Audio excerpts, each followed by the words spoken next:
Good morning everyone, কেমন আছো সবাই? আশা করছি সবাই ভালো আছো, সুস্থ আছো, আমরাও ভালো আছি। তো আমার নতুন আরেকটি ভিডিওতে তোমাদের অনেক অনেক স্বাগতম। তো আমি আজকে রান্নাঘর থেকে ব্লগটা শুরু করতেছি। মানে আজকে আমি কি রান্না করতেছি সবটাই তোমাদের সাথে শেয়ার করব। আর এগুলি সব মাঠে থেকে ধরা মাছ।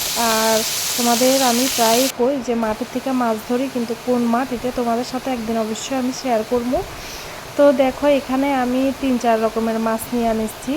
আর এখানে আছে পাঁচমিশালি মাছ।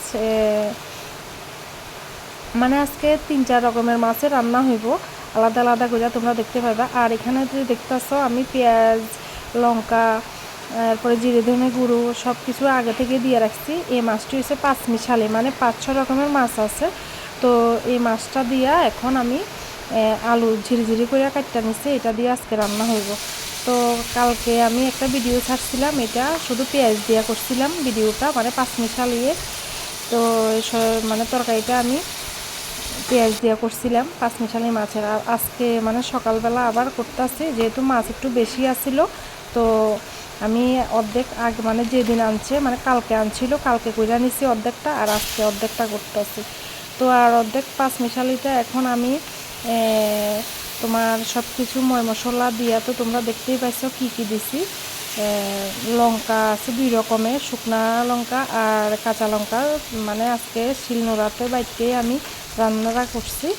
তো এদিকে সব কিছু দিয়ে মাইখা আমি বসাইয়া দিছি পাঁচমিশালি মাছের তরকারিটা। এরপরে কড়াইয়াতে দেওয়ার একটু পরেই দিয়া দিছি আলু। তো আলুটা সঙ্গে সঙ্গে দিচ্ছি না, কারণ একদম পরে মানে ভাঙ্গা যাব তেল লিগা। তো আর এদিকে দেখো আমি এই যে ছোটো ছোটো মাছটি দেখতে পাইছ, এই মাছটি হচ্ছে টাকি মাছের বাচ্চা। আসলে এগুলি ওই তোমার পাঁচমিশালি মাছের সাথে আসছিল, তো যেহেতু আমি খাই না এর লিগে আলাদা করে নিয়ে আনিছি। তো এখন তারা বাপ ছেলের লিগে আমি এটা আলাদা করে মরিচ রান্না করে দিমু। তো দেখতেছ আমার 2 সাইডে রান্না চলতেছে। এক সাইডে চলতেছে আমার মানে পাঁচমিশালি মাছের তরকারিটা, আর এদিকে ভাত জ্বালাইতেছি এখন টাকি মাছের ছোটো ছোটো বাচ্চাটি। তো আর এদিকে দেখো আমার অনেকটা মানে মাছের তরকারি হয়ে আছে, যে ওই যে তোমাদের কইলাম আলু দিয়া মাখা মাখা কইরা করমু আজকে। তো এটা এখন ঝোলও দিয়া দিছি। তো একটু পরে মনে করো 5-7 মিনিট পরে একটু গা মাখা হয়ে আইলে নামাইয়া নিমু। আর এদিকে দেখো আমার ট্যাংরা মাছ বা গুল্লা মাছ যাই কো, আর এদিকে ছোটো মাছ এটি ভাজা নিছি। তো তোমাদের তো আমি কইছি আজকে 3-4 রকমের মাছ রান্না করবো। তো দেখো এরপরে এখানে আবার দিয়ে দিলাম কড়াইতে তেল, আর তেলটাও গরম হয়ে গেছে। তো এখন দিয়ে দিচ্ছি পেঁয়াজ। তো পেঁয়াজটা একটু বাদামি মানে ফুল বাদামি ভাজতাম না, মোটামুটি একটু হয়ে আইলে তারপরে এটার মধ্যে যা যা মশলা দেওয়ার এটা দিয়ে দেবো। আর এটা রান্না হইতেছে এখন টাকি মাছের চচ্চড়ি কইতে পারো, মরিচ কইতে পারো, যাই কো হিসাবে এটা মরিচে হইব। তো অনেকটা ভাজি হইয়া গেছে। তো এখন আমি দিয়া দিমু শুকনা লঙ্কা বাটা। এই মাছটির মধ্যে মানে শুকনা লঙ্কা বাটা দিয়া করলে খুব স্বাদ হয়, মানে মাছের মরিচ বিশেষ করে। তো আমি আজকে মানে যা যা মাছের রান্না করছি সব মাছের মধ্যে আমি কাঁচা লঙ্কার সাথে শুকনা লঙ্কা দিছি, কিন্তু এই মরিচটার মধ্যে শুধু শুকনা লঙ্কা দিছি। আর তোমরা দেখতেই পাইছো এখন আমি মশলা এক এক করে অ্যাড করতেছি, জিরে গুঁড়ো, ধনে গুঁড়ো, এরপরে হলুদ, আর এদিকে দেখতেই পাইছো লবণ দিয়া দিছি। তো দিয়া একটু জল দিয়া দেবো, যাতে মশলাটার গা থেকে মানে কাঁচা গন্ধটা জায়গা আর ভালো করে কষানি হয়ে যায়। তো আর এদিকে দেখো আমি এখন জল দিয়া ভালো করে নাড়াইয়া চাড়াইয়া মানে একটু ঢাকা দিয়া দিব মশলাটা কষানি অবধি। আর এদিকে দেখো আমার মশলাটাও প্রায় কষানি হইয়া গেছে গা, মানে তেল বাইরে হয়ে গেছে। তো যেহেতু মশলা থেকে তেল বাইরেছে মানে এটা হইয়া গেছে। তো এখন আমি দিয়া দিব একটু এখন দিয়ে দিব মাছটি, ভাজি যে মাছটি আছে মাছটি। এখানে মাছের বদলে জলটাও দেওয়া যায় আগে, তো আমি তারপরে মাছটি আরেকটু ভাজি করে নিব মশলা দিয়া। তো এর লিগে আমি আগে মাছটি দিছি।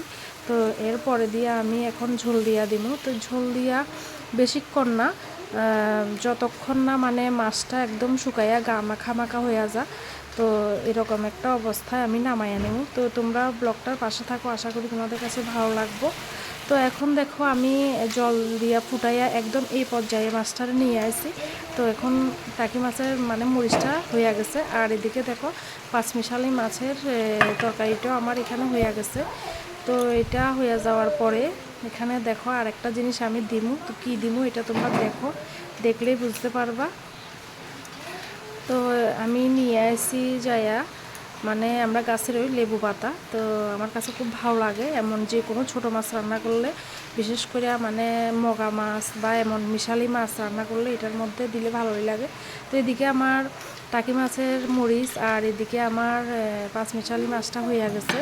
তো আবার দিয়া দিলাম কড়াইয়াতে তেল, তো তেলটা গরম হয়ে যাওয়ার পর আবার দিয়া দিছি পেঁয়াজ। তো পেঁয়াজটা আগের মতোই ব্রাউন করে নিমু। আর বন্ধুরা তোমরা কারা কারা এইসব মাছ বিশেষ করে মানে পেঁয়াজ দিয়া খাইতে ভালোবাসো অবশ্যই কমেন্টে জানাইও। আমার কাছে তো খুব ভালো লাগে পেঁয়াজ দিয়া। আলু আমি খুব কমই দিই, মানে তারপরও আজকে আলু দিচ্ছি আমি একটা তরকারিতে। তো আর এদিকে দেখো এটা গুল্লা মাছের মানে হালকা একটু ঝোল করমু, তো তেমন বেশি ঝোলও করতাম না। তোমরা দেখো ভিডিওটা লাস্ট অবধি, আশা করি তোমরা বুঝবা। তো এখানে আমার পেঁয়াজটা একটু ব্রাউন ব্রাউন হয়ে আনার পরে কাঁচা আর শুকনো লঙ্কা পেঁয়াজটা দিয়ে দিলাম। তো এরপরে আর এখানে দেখো জিরে ধনে গুঁড়ো, হলুদ গুঁড়ো আর এখানে পরিমাণ মতো লবণ দিয়ে দিছি, দিয়ে একটু জল দিয়ে দিছি। তো দেওয়ার পর এদিকে আমি জলটা এখানে মশলা সহকারে দিয়ে দিলাম। তো ভালো করে এটা এবার কষাতে থাকুক। তো এদিকে আমার কষানিটা প্রায় হয়ে গেছে, তোমরা দেখতেই পাইছো একদম মানে খুব সুন্দরভাবে কষানি হয়ে গেছে, তেল ছুটে গেছে। তো এখন আমি দিয়ে দিলাম ঝোল, যেহেতু এটা একটু ঝোল ঝোলে হইব, মানে বেশি ঝোল না, তোমরা দেখলে বুঝতে পারবা। তো এরপরে দেখো আমি ঝোলটা দেওয়ার পর ফুটটা উঠছে। তো এখন আমার ভাজি করা গুল্লা মাছটি দিয়ে দিব। তো গুল্লা মাছটি এখন দিয়ে দিতেছি। তো গুল্লা মাছটি দেওয়ার মানে তরকারিটা নামানোর আগ অবধি মনে করো 5 থেকে 7 মিনিট আমি একটু হাই ফ্লেমে দিয়ে দিব, যেহেতু আমার মাছ ভাজি এরপরে মশলা কষানি একদম অলমোস্ট হয়ে গেছে, তাহলে আমি এখানে ঝোল দিয়ে বেশিক্ষণ রাখতে লাগতো না। তো এর লিগে আমি 5 থেকে 7 মিনিট মানে হাই ফ্লেমে দিয়া আমি তরকারিটা রান্ধালাম। তো দেখো এই পর্যায়ে আইছে, মানে এভাবে আমি ঝোলটা রাখছি আর বেশি রাখছি না। তো এইভাবে আমার তরকারিটা হয়ে গেছে। তো এটা হচ্ছে গুল্লা মাছের ঝাল বা ঝোল, তোমরা যাই কো। আর দেখো এদিকে কাঁঠালের বীজ কাটটা নিচ্ছি। তো আজকে রান্না করবো আর একটা সবজি ফ্রিজে আসিল, নালতে পাতা বা নাচ্চা পাতা যাই কো। তো এটা নষ্ট হইয়া যাইতেছিল, মানে অনেক দিন হয়ে গেছে। তো ভাবছি এটা ফালাইয়া দিয়ে লাভ নাই, যেহেতু আমরা সবাই ভালো পাই। তো এলিগা এখন তরকারি হওয়ার মাঝে মাঝে আমি কাঁঠালের বীজগুলি কাটটা নিয়েছিলাম। তো এখন কাঁঠালের বীজে নুন হলুদ এরপরে কাঁচা লঙ্কা পেস্ট দিয়া জল দিয়া এরপরে দেখো এখানে এখন সিটিও মাইরা নিছে। তো এরপরে দেখো আর এদিকে আমি নালতে পাতা বা নাচ্চা পাতা যাই কো, এটারে মাঝখান দিয়া ভালো করে ধুইয়া কাটটা নিচ্ছি, শুধু এক কাটাই দিছি। আর এদিকে রসুন থেতো করে নিচ্ছি। আর দেখো আর এদিকে কাঁঠালের বীজটা হইয়া গেছে, কুকারে দিয়া দিছিলাম যেহেতু। আর এদিকে আমি সোমবাসে দিয়া দিব রসুন। তোমরা এইভাবে রান্না করে খায়া দেখো, খুব স্বাদ লাগে। তো আমি এইভাবে আজকে নিয়ে 2 দিন রান্না করতেছি, মানে খুব ভালো লাগছে কালকেরটাও। তো মানে কালকেরটা রেসিপি তোমাদের শেয়ার করছি না, তো আজকে করতেছি। তো দেখো এইভাবে আমি রসুনটা সোমবার দিয়া এরপরে দিয়া দিব নালতে শাকটা। তো দিয়া বেশিক্ষণ না, একটু সময় রাখবো, মানে বেশি না মজে বা একটু কমও না হয় এমন পর্যায়ে আমি একটু লবণ দিয়া দিব স্বাদ মতো। মানে আমি তো কাঁঠালের বীজটাতে লবণ দিয়েই সিদ্ধ করছিলাম, আর এটাতে একটু দিল শাকের গায়ে যে মানে যাতে লবণটা লাগা যায়। তো এরপরে বেশিক্ষণ আমি রাখছি না। তো এরপরে দিয়া দিছি দেখো কাঁঠালের বীজটি, এবার উপর থেকে জিরে গুঁড়ো ধনে গুঁড়ো দিলাম।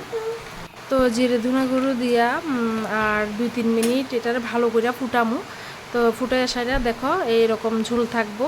তো এই পর্যায়ে আমি নালতে পাতা বা নাচ্চার শাকটারে এইভাবে আমি নামাইয়া নিমু। তো আজকের রেসিপি তোমরা কি কি আছে দেখো, ভাত তো দেখাই দিলাম, আর এদিকে গুল্লা মাছের ঝোল, আর